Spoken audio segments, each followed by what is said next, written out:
दोस्तों ये जो वीडियो मेरी होने वाली है इससे 90s के जितने भी किड हैं, मतलब जो 90s के एरा के लोग हैं, वो बहुत ज़्यादा रिलेट कर पाएंगे। आज मैं बात करने वाला हूँ टेक्नोलॉजी, कुछ ऐसी चीज़ों के बारे में जो हम पहले किया करते थे। बहुत फनी लगता है अब तो सुन के भी, पर अब हम नहीं करते। सबसे पहली बात मैं आपको बताना चाहता हूँ कि पेन ड्राइव के साथ डेटा का आदान प्रदान। पहले क्या होता था, पेन ड्राइव और मेमोरी कार्ड लेके आपको किसी दुकान पर जाना पड़ता था गाने भरवाने के लिए। ये चीज अब कोई नहीं करता, गाने भरवाने के लिए कोई नहीं जाता। मुझे याद है जब इंटरनेट इतना फास्ट नहीं होता था, उस समय किसी के पास भी इतना फास्ट इंटरनेट ज्यादातर होता नहीं था इंडिया में। तो अगर गाने चाहिए होते तो अपने मेमोरी कार्ड को या पेन ड्राइव को लेकर हम जाते थे किसी दुकान में और भैया को बोलते थे गाना डालने के लिए।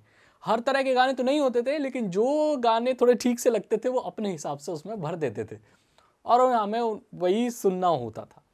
ये चीज़ अब नहीं होती है। अब इंटरनेट इतना फास्ट है कि कोई भी गाने डाउनलोड करके अपने आप, पहले बोला था चिप में भरवा के लाओ, होता था कि नहीं होता था। आई नो बहुत सारे लोग नहीं रिलेट कर पाएंगे, लेकिन बहुत सारे कर भी पाएंगे। मिडिल क्लास लोग चिप लेके जाते थे, बोला गाने भरवाने, मेमोरी कार्ड लेके जाते थे गाने भरवाने के लिए। ये चीज़ अब हम नहीं करते, ठीक है। तो ये पहली चीज़ है। दूसरी चीज़ है सीडीज में प्रोजेक्ट बनाना। पहले क्या होता था, जब मैं स्कूल में था तो हमें बोलते थे मोजर बेयर की सीडी लो और उसमें पीपीटी बना के उसमें डाल के उसे सबमिट करो। अब ये चीजें नहीं होती। अब क्या है, इंटरनेट और स्मार्ट बच्चे हो चुके हैं। तो बच्चे क्या करते हैं, अपना प्रोजेक्ट, अपना असाइनमेंट ईमेल कर देते हैं अपने टीचर को। बहुत अच्छी चीज है ये। सीडी खरीदने का वैसा खर्चा वर्चा बचता है, क्योंकि अब देखो भाई, इसके पीछे एक बहुत बड़ी वजह यह भी है कि पहले हर किसी के पास कंप्यूटर नहीं होता था। अब भी ऐसे बहुत सारे लोगों के पास कंप्यूटर नहीं है, लेकिन जो मोबाइल फोन है वो इतने स्मार्ट हो चुके हैं कि आप पीपीटी का काम या जो भी चीज अपने मोबाइल वगैरह में भी कर सकते हो, और वहीं के थ्रू आप ईमेल भी कर सकते हो। पहले नोकिया के मोबाइल होते थे बटन वाले, ईमेल खुल जाओ उसमें बड़ी बहुत बात होती थी, प्रोजेक्ट कहां से बनेगा उसमें, है ना। तो ये चीज एंड्रॉयड आने से पहले ये चीज बहुत ही खतरनाक थी, और हमें मोजरवेयर की सीडी में पीपीटी डालकर तो वो अपने साइंस वाले सर को हमें देनी होती थी और वो चेक करते थे और उसी हिसाब से हमको नंबर मिलते थे। अब ये चीज होती नहीं है। अगली चीज मैं बात करने में साइबर कैफे। देखो भाई, अगेन कंप्यूटर हर घर में नहीं था। बहुत बड़ी लग्जरी हुआ करती थी कि यार इसके घर में ना कंप्यूटर है, P4 कंप्यूटर इसके पास। तो सीआरटी वाला कंप्यूटर होता था, डब्बा होता इतना बड़ा, फैन जोर से चलता था उसका। तो घर घर में कंप्यूटर नहीं था, तो लोग इंटरनेट चलाने के लिए साइबर कैफे जाते थे। मुझे याद है मेरे दोस्त और हम भी फॉरेन के लोगों को फेसबुक पर दोस्त बनाया करते थे। तो एक बार जब हम हाय लिख के भेजते थे, तो अगली बार फेसबुक पर कब आएंगे इसका तो कुछ पता नहीं है। अगले हफ्ते या जब भी 15 रुपए का जुगाड़ हो पाया, तब कुछ 2 हफ्ते बाद आते थे और मैसेजेस चेक करते थे कि कोई रिप्लाई आया है या नहीं आया है। उस जमाने ऑर्कुट बहुत चला करता था। तो हम साइबर कैफे जाके, जो लोग हमारे साथ ही पढ़ते हैं और हमारी बेंच के आगे ही बैठते हैं, उनको हम स्क्रैप भेजा करते थे साइबर कैफे जाके। ये बहुत अच्छा तरीका था उस वक्त उस इंसान से क्लास में बात करने का, जिससे आप नॉर्मली सामने नहीं कर सकते हैं। तो आप उसे ऑर्कुट पे या मैसेज कर सकते थे या फेसबुक पर ऐड कर सकते थे। उस जमाने में ज्यादातर लोग फेसबुक पे थे, भीड़ नहीं हुआ करती थी, लोग हुआ करते थे। फेक आईडीज बहुत कम हुआ करती थी, रियल लोग ज्यादा हुआ करते थे। और उस वक्त में लोग अपनी असली फोटोज नहीं लगाया करते थे। इसी चीज के बारे में बात कर रहा हूं। पहले लोग अपनी असली फोटोज ज्यादातर फेसबुक पर नहीं लगाया करते थे, क्योंकि हर किसी के पास मोबाइल नहीं होता था फोटो खींचने वाला, मतलब तो कहां से लगाएंगे। तो वो अपने फेवरेट हीरो हीरोइन और डॉल्स, लड़कियां, एटीट्यूड गर्ल, जो ऑलरेडी पहले से इंटरनेट पर फोटोज अवेलेबल है, उनकी डीपियां लगाया करते थे।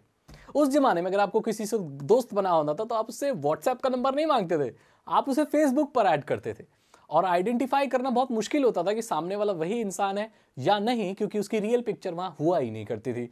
तो ये बहुत बड़ा पंगा हुआ करता था। ये चीजें सिर्फ 90s के जो किड हैं या 90s के जो लोग हैं वो ही समझ सकते हैं और रिलेट कर सकते हैं। और अगली चीज कि फेसबुक पर चैट करना, मैंने आपको बता दिया भाई, फेसबुक पर चैट करते थे पहले लोग। आजकल फेसबुक सिर्फ न्यूज फीड स्क्रॉल करने का ही जरिया बना रह गया और लोगों के बारे में थोड़ी बहुत अपडेट लेने का। अगली चीज जो हम नहीं करते वो है 3GP फॉर्मेट की वीडियोस। 3GP फॉर्मेट, अगर आपके पास कभी नोकिया का मल्टीमीडिया फोन था बटन वाला, तो आपको पता होगा कि उसमें 3GP फॉर्मेट की वीडियोस चला करती थी। MP4 की ज्यादातर जो बजट वाले जो छोटे कैमरा फोन हुआ करते थे उसमें नहीं चलती थी, उसको बहुत हाई डेफिनेशन माना जाता था, है ना। तो 3GP वीडियोस हम भरवा के आते थे, जो भैया को भरवा के आते थे, सोनू भैया के पास से भरवा के आते थे। सोनू भैया के पास ना, मैं एक बात बताता हूँ, मतलब एक सीक्रेट बताता हूँ। सोनू भैया ना, वो लड़कों की चिप में ना वो ऐसी वीडियो डाला करता था और ना वो पूरी चिप भर दिया करता था और उसके ना 250 रुपये लिया करता था। सोच रहे हो कितना मक्कार आदमी है। 250 रुपये लेके बस उसे कॉपी और पेस्ट करना होता था कंप्यूटर से, क्योंकि उसके कंप्यूटर में ऑलरेडी ऐसे कंटेंट हुआ करते थे। और 250 रुपये वो हमारे क्लास के लड़कों से लिया करता था। ओहो हो, तो ये चीज़ें हुआ करती थी। तो मैंने बात की ऐसी चीज़ों की जो हम नहीं करते, जो हम पहले करते थे। और एक और चीज़ जाते जाते बताता हूँ। बीच में एक वक्त ऐसा आया था 2006-2007 का, अगर आपको याद है तो, वो टाटा इंडिकॉम के वो आए थे, कॉइन बॉक्स आए थे। वो टेलीफोन आया था जिसमें सिक्का डाल के आप कॉल कर सकते थे। हमारे दोस्तों ने इतना अब्यूज़ किया था उसे। वो किसी किसी लड़कियों का नंबर स्कूल के रजिस्टर से ले आते थे। वो कितनी गलत बात है ये। लड़कियों के नंबर ले आते थे वो रजिस्टर से, और उनके पेरेंट्स के होते थे। कई लड़कियों के पास अपना खुद का फ़ोन भी था। ये बात काफ़ी अभी की है, मतलब 2007-8 की, अभी की तो नहीं है, लेकिन उस वक्त में कुछ लड़कियां थीं हमारी क्लास में जिनकी थोड़ी एज थोड़ी ज़्यादा थी, शायद वो 2 साल फेल हुई थी। तो हम लोगों ने दीदी बोलते थे। तो उन लोगों के पास फ़ोन होता था उस ज़माने में, और ब्लैक एंड वाइट फ़ोन होता था नोकिया का। पता नहीं इतने छोटे बच्चे को लोग फ़ोन कैसे देते थे, ठीक है। तो फ़ोन होता था और उनके नंबर वगैरह कहीं से लीक करके लोग ले जाते थे। बोले ये चांदनी का नंबर है यार। और वो जाते थे क्रिकेट खेलने या जो भी, और दुकान के साइड में लगा रहता था। तो क्रिकेट खेलने के बाद वो क्या करते थे, कोको कोला पीते थे। बताता हूँ, बात बताता हूँ। तो वो शेयर करके, एक जो शीशे वाली आती है ना, वो भी आधा आधा शेयर करके पिया करते थे। पैसे ज़्यादा होते नहीं थे, और जो पैसे बच जाते थे, 1 रुपये जो रहता था, उसको डाल के मिस कॉल मारते थे। और जैसे ही कट करते थे तो कॉइन वापस निकल जाता था। कई बार ऐसा होता था कि दूसरी पार्टी कॉल पिक कर लेती थी, तो कॉइन रह जाता था। तो फिर ऐसे बोलते थे, 1 रुपये का नुकसान हो गया, खैर चांदनी के लिए 1 रुपया कोई बात नहीं है। इस तरह की चीज़, उस फ़ोन को बहुत अब्यूज़ किया करते थे लोग। हालांकि ये बहुत अच्छी फैसिलिटी थी उस ज़माने में, क्योंकि हर किसी के पास मोबाइल फ़ोन नहीं हुआ करता था। तो अगर कोई भी कॉल करना चाहे तो उसे सिर्फ 1 रुपये डाल के कॉल करना होता था। लेकिन उसका लोग गलत इस्तेमाल करते थे, किसी को भी धमका देते थे। फिर वो कंप्लेन आती थी, अरे भाई तुम्हारे पीसीओ से बड़ी धमकाने वाली कॉल आ रही है, कंट्रोल ना हो रहा। तो ये सारी चीज़ होती थी। अब आप मुझे बताइए कि पहले कौन सी चीज़ हुआ करती थी जो अब नहीं होती। तो इसका एक सेकंड पार्ट बनेगा जो कि मेरे ऑडियंस वर्जन होगा।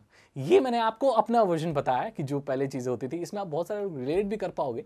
पर ऐसी बहुत सारी चीज़ें होंगी जो आप मिस हो गई होंगी, जो आपको लगता है कि सागर भाई ने भाई यही तो बताया नहीं। तो आप मुझे बताओ ना, कमेंट सेक्शन में बताओ, और इसका सेकंड पार्ट बनाओ जहां पर मैं आपको बताऊंगा कि टेक्नोलॉजी की ऐसी चीज़ें जो हम नहीं करते, जिन्हें लेकिन अब हम बहुत मिस करते हैं। तो आइए उन चीज़ों के बारे में बात करते हैं, पुराने दिनों को जीते हैं और खुश रहते हैं। अगर आपको ये वीडियो अच्छी लगी तो लाइक करें, अपने दोस्त के साथ शेयर करें।